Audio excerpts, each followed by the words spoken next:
Hello friends, आज की कहानी है रूपवती और चंद्रकांत राक्षस की कहानी। राजस्थान के सूखे मैदानों के बीच भैरवगढ़ नाम का एक गांव बसा हुआ था, जहां समय मानो रुक गया था। सूखे की चपेट से गांव के लोग विचलित थे और बहुत परेशान थे। गांव वाले यूं तो सरल जीवन जीते थे और अपनी मान्यताओं को पीढ़ियों से चली आ रही परंपराओं और कहानियों में समेटे हुए थे। उन्हीं कहानियों में से एक कहानी थी चंद्रकांत राक्षस की कहानी। चंद्रकांत एक श्रापित प्राणी था जो आधा मनुष्य और आधा राक्षस है और अमावस्या की रातों में पहाड़ियों पर घूमता रहता है। यह कहानी हर घर को पता है। हर बच्चा इस कहानी को अपने घर में अपनी माँ और पिता से सुनता है। कहते हैं कि चंद्रकांत कभी एक वीर योद्धा था जिसे उसके घमंड के कारण देवताओं ने श्राप दे दिया। यह श्राप तभी टूट सकता था जब कोई उसकी भयानक रूप रेखा से परे उसके अंदर छुपे एक दयालु इंसान को देख सके। इसी कहानी में आती है रूप रंग में गुणवान रूप नामक कन्या। रूप भैरवगढ़ की ही एक युवा लड़की है जिसकी उपस्थिति किसी फूल की तरह चमकदार है, लेकिन उसकी खूबसूरती सिर्फ उसकी बड़ी बड़ी आँखें, मुस्कान तक ही सीमित नहीं है। उसकी असली खूबसूरती तो उसकी निडरता, उसकी सहानुभूति में छुपी हुई है। रूपवती अंधविश्वासों पर सवाल उठाती है और न्याय के लिए हमेशा खड़ी रहती है। चंद्रकांत राक्षस की कहानी रूप ने भी सुनी है, लेकिन वह इस कहानी पर विश्वास नहीं करती। उसे लगता है कि यह कहानी किसी न किसी अंधविश्वास से जरूर छुपी हुई है। रूप चंद्रकांत की कहानी की सच्चाई जानना चाहती है। एक दिन की बात है जब रूप गांव के कुएं से पानी भर रही थी। तभी बुजुर्गों ने यह कहते सुना कि चंद्रकांत को खेतों के पास देखा गया है। गांव में डर का माहौल फैल गया। सभी अपने अपने घरों में जाकर दुबक गए, लेकिन रूप के मन की जिज्ञासा बढ़ गई। उसे यह एक अवसर जैसा लगा। उसने सोचा कि आज उसे चंद्रकांत से मिलना ही होगा। क्या होगा अगर वह राक्षस नहीं बल्कि समाज का सिर्फ एक बहिष्कृत हुई व्यक्ति ही हो। सच्चाई जानने के लिए रूप रात के अंधेरे में पहाड़ियों की ओर निकल पड़ी। उन्हीं पहाड़ियों के ओर जहां पर गांव वालों ने राक्षस यानी चंद्रकांत को देखा था। सिर्फ एक दीपक और अपने हौसले के साथ वह रात के अंधेरे में रास्ते पर निकल पड़ी। अचानक उसने पीछे से एक गहरी गुर्राहट की आवाज सुनी। वह चमक गई और धीरे से पलटकर देखा। उसके सामने चंद्रकांत खड़ा हुआ था। वह एक विशाल शरीर का इंसान था। जंगली बाल, चमकती हुई लाल आंखें जिनमें डर और दुख का मिश्रण दिखाई दे रहा था। ज्यादातर लोग इसे देखकर भाग जाते थे, लेकिन मीरा ने आज अपनी जगह नहीं छोड़ी।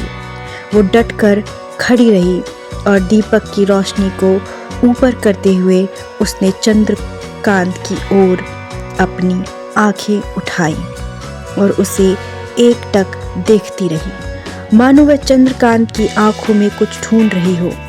वह जो सच्चाई जानना चाहती थी, वह सच्चाई वो चंद्रकांत के आंखों में ढूंढ रही थी। रूप ने पूछा, तुम कौन हो? कुछ पल तक चंद्रकांत राक्षस हक्का बक्का रह गया। उसने आज तक किसी को खुद से बात करते हुए नहीं देखा था।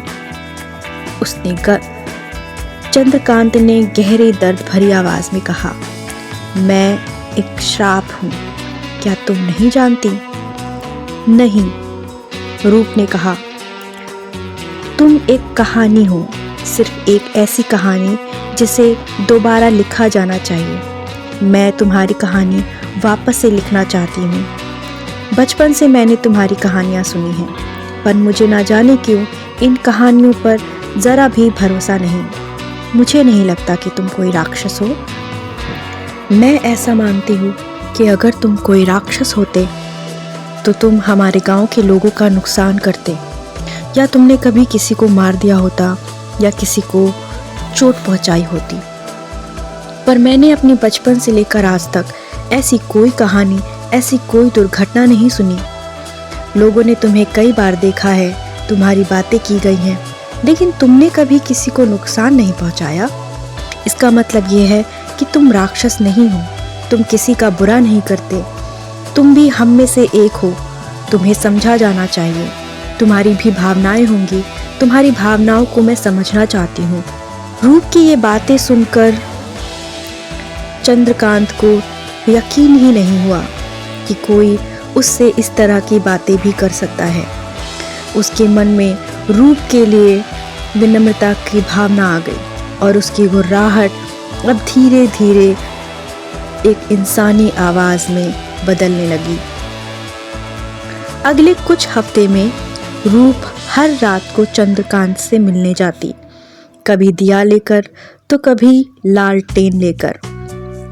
उसने उसे अपने सपनों के बारे में बताया, गांव के लोगों की जिजीविका के बारे में बताया और इस विश्वास के बारे में बताया जो किसी भी यकीन से परे था। धीरे धीरे चंद्रकांत नरम पड़ने लगा। उसके अंदर रूप के लिए प्रेम की भावना जागृत होने लगी और उसके अंदर भरा गुस्सा अब प्रेम की भावना में बदलने लग गया। रूप ने इस बात का एहसास किया कि चंद्रकांत को सिर्फ देवताओं ने ही नहीं, इंसानों ने भी दूर कर दिया है, जो उसे समझने की बजाय उससे डरते रहे। एक दिन की बात है जब गांव सूखे की मार से जूझ रहा था। रूप ने लोगों को एक नहर खोदने के लिए प्रेरित किया ताकि दूर की नदी से पानी गांव में लाया जा सके। जब लोग मेहनत करने से झिझक रहे थे, तभी रूप के निवेदन पर चंद्रकांत ने अपनी छाया से बाहर आकर गांव वालों से कहा कि मैं आपकी मदद करूंगा। चंद्रकांत की विशाल उपस्थिति से शुरुआत में गांव के लोग डर गए, लेकिन रूप के अटूट विश्वास ने सबको प्रेरित किया। रूप ने चंद्रकांत के साथ मिलकर खुदाई शुरू की और दोनों के नेतृत्व में गांव वालों ने भी मिलकर पानी का रास्ता बनाना शुरू किया। भैरवगढ़ के सूखे खेत धीरे धीरे हरे भरे होने लगे और अब गांव वालों ने चंद्रकांत को राक्षस नहीं बल्कि अपने उद्धारकर्ता के रूप में देखना शुरू कर दिया।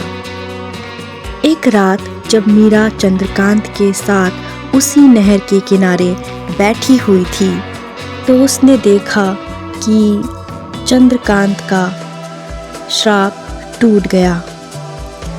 चंद्रकांत एक भयानक रूप से पिघल गया। वह एक थका हुआ लेकिन दयालु चेहरा लिए इंसान रूप में बदल गया। गांव वालों ने यह परिवर्तन देखा तो कृतज्ञता से झुक गए। चंद्रकांत अब मुक्त भैरवगढ़ में ही रहने का फैसला करता है।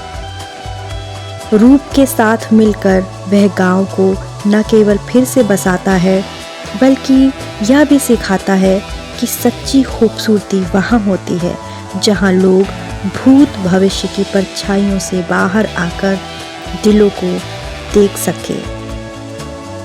भैरवगढ़ की पहाड़ियों में अब डर नहीं रहा, बल्कि हंसी और खुशी गूंजती थी। चंद्रकांत और रूप की कहानी गांव की नई दंत कथा बन गई थी, यह याद दिलाने के लिए कि असली सुंदरता बाहरी नहीं बल्कि अंदर के इंसान को देखने, उसे समझने और उसे अपनाने में होती है। रूप का विश्वास जीत गया था। वह जानती थी कि चंद्रकांत राक्षस नहीं है और उसने अपने इस विश्वास को सच्चाई में बदल दिया और ना ही सिर्फ चंद्रकांत का जीवन बदला बल्कि गांव वालों को भी उसने अपनी मेहनत और अपनी सूझबूझ से एक बेहतर ज़िंदगी दी।